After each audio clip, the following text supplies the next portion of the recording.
మదరాసి ఈరోజు తెలుగులో 2 స్ట్రైట్ సినిమాలు 'ఘాటి', 'లిటిల్ హార్ట్స్' ఉన్నప్పటికీ కూడా నేను ఈ తమిళ్ డబ్బింగ్ సినిమా చూడడానికి ఏకైక కారణం మురుగదాస్ గారు. ఆయనంటే నాకు చాలా ఇష్టం. ఎందుకంటే మాస్ పల్స్ అంటారు కదా, అలాగా ఆడియన్స్ యొక్క మాస్ పల్స్ తెలిసినటువంటి ఒక డైరెక్టర్ మురుగదాస్ గారు. ఆయన ప్రతి సినిమాలోనూ కూడా ఏదో ఒక మెసేజ్ చెప్పాలి అన్న పైత్యంతో తనలో ఉన్న కమర్షియల్ డైరెక్టర్కి సరిగ్గా న్యాయం చేయలేకపోయారు అన్నది నా అభిప్రాయం. హీరోయిజాన్ని ఎలా ఎలివేట్ చేయాలి అన్న ఆయువు పట్టు తెలిసిన డైరెక్టర్ మురుగదాస్ గారు. స్టాలిన్లో చిరంజీవి గారి ఇంట్రో సీన్ కానీ, అలాగే అదే సినిమాలో చిరంజీవి గారు విలన్కి వార్నింగ్ ఇచ్చే సన్నివేశం ఒకటి ఉంటుంది. అందులో విలన్స్ అందరూ కూడా కత్తులెత్తుతారు చంపేస్తామంటూ. చిరంజీవి గారు రఫ్గా ఇలా కాలర్ ఎగరేసి ఒక్కసారి అలా అరుస్తూ గర్జిస్తూ అందరి వంక చూస్తారు. ఆ కత్తులన్నీ మెల్లగా అలా చేతులన్నీ దిగిపోతుంటాయి.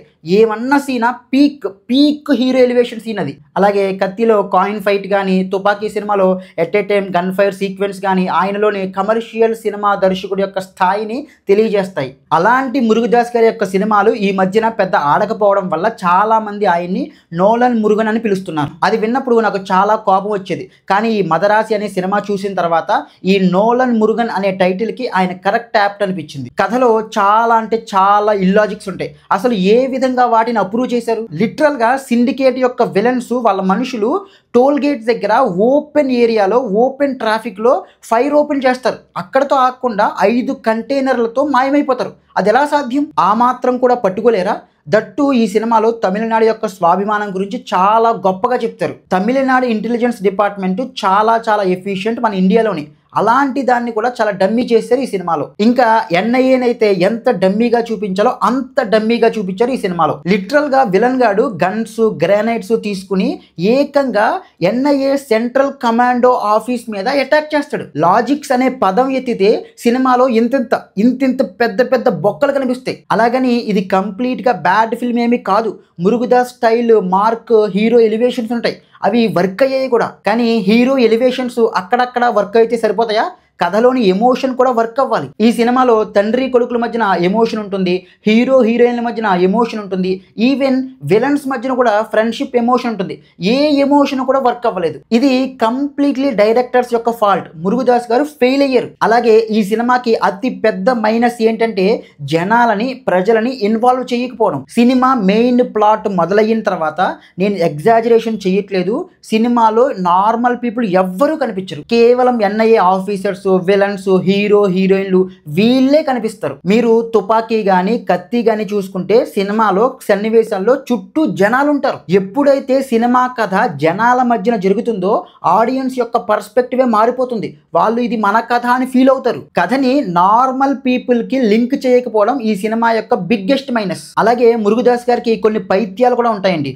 నేను నా సినిమా ద్వారా ప్రజలకి మెసేజ్ ఇచ్చేంత వరకు కూడా వాళ్ళకి సహాయం చేయాలి అన్న బుద్ధి కూడా ఉండదు అని ఆయన అనుకుంటాడు. ఈ సినిమాలో కూడా ఆ పైత్యాన్ని చూపించాడు ఆయన. హీరో సూసైడ్ చేసుకుంటే జనమంతా కూడా ఆపకుండా వీడియోలు తీస్తున్నట్టు, అక్కడతో ఆగకుండా ఒక ఆమె వచ్చి లైక్, షేర్, సబ్స్క్రైబ్ అని చెప్తున్నట్టు చూపించాడు. ఒక వ్యక్తిని చంపుతున్నప్పుడు డబ్బులు విసిరితే జనాలు చంపబడుతున్న వ్యక్తిని కాపాడకుండా డబ్బులు ఏరుకుంటారు అన్నట్టు చూపించాడు. ఇక్కడితో ఆగకుండా నార్మల్, అబ్నార్మల్ అని చెప్పి హీరో అబ్నార్మల్ గా ఉన్నాడు కాబట్టి ఎదుటి వ్యక్తులకి సహాయం చేస్తున్నాడు అని చూపించాడు. అంటే నార్మల్ మనలాంటి రెగ్యులర్ పీపుల్ ఎవ్వరికి సహాయం చేయరు అని చెప్తున్నాడు.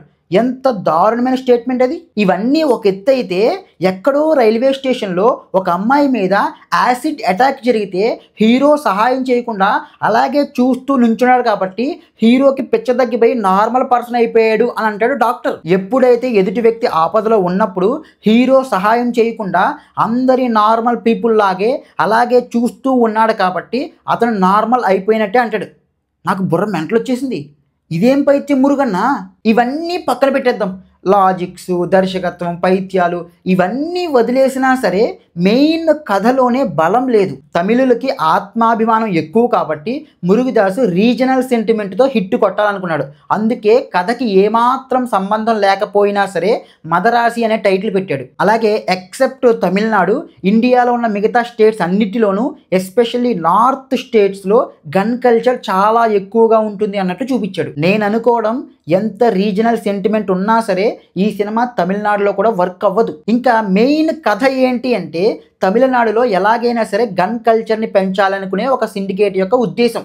దానితో వాళ్ళు ఒక 5 కంటైనర్స్లో గన్స్ని తెచ్చి ఒక గ్యాస్ ఛాంబర్స్ ఉన్న ఫ్యాక్టరీలో పెడతారు. తెలివైన ఎన్ఐఏ ఆఫీసరు ఒక సూసైడ్ బాంబర్ని పంపి ఆ గ్యాస్ ఛాంబర్ని పేల్చేస్తే ఆ ఫ్యాక్టరీతో పాటు ఆ ఫ్యాక్టరీలో ఉన్న గన్స్ అన్నీ కూడా కాలిపోతాయని చెప్పి మెంటల్ బ్యాలెన్స్ లేనటువంటి హీరోని ఒక సూసైడ్ బాంబర్గా పంపుతాడు. ఎక్కడైనా పోలీసులు గన్స్ని పట్టుకోవాలనుకుంటారు, అంతేగాని వాటిని కాల్ చేయాలి అనుకోవడం ఏంటి?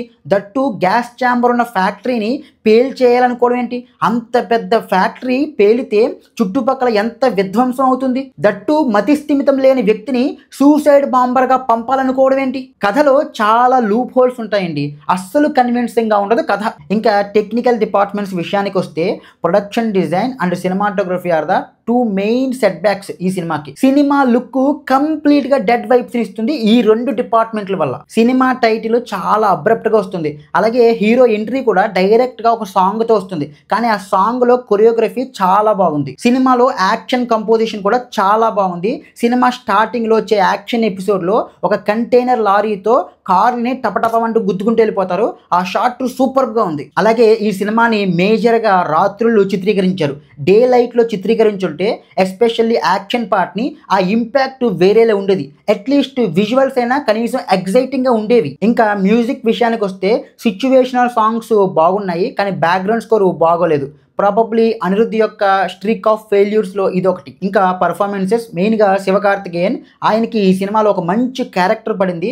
ఆయన కానీ చాలా బాగా నటించుంటే సినిమాలో సింపతి బాగా వర్కౌట్ అయ్యేది, కానీ ఆయన అస్సలు బాగా చేయలేదు. క్లైమాక్స్లో అయితే ఓవర్ యాక్షన్ చేశారు. రుక్మిణి వసంత్ గారు చాలా అందంగా ఉంటారు, కానీ ఆవిడకి యాక్టింగ్ రాదు, అది ఫ్యాక్ట్. కామెడీ ఏంటంటే ఇది ఒక లవ్ స్టోరీ, ప్రేమ లేని ప్రేమ కథ.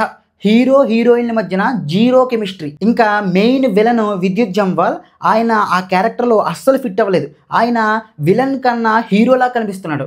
ఎన్ఐఏ కమాండర్స్కి విద్యుత్ జంవాల్కి మధ్యన ఒక స్టైలిష్ ఫైట్ ఉంటుంది.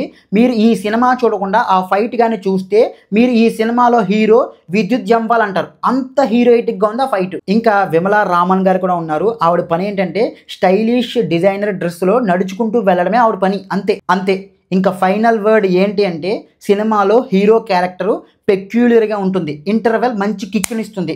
ఇంకా మురుగదాస్ గారి స్టైల్లో బాడీలని ముక్కలుగా ఇరిచేసే కొన్ని హీరో ఎలివేటిక్ ఫైట్స్ ఉంటాయి. అదర్ దెన్ దట్ సినిమా అయితే మిమ్మల్ని డిసప్పాయింట్ చేస్తుంది. That's it. జై హింద్.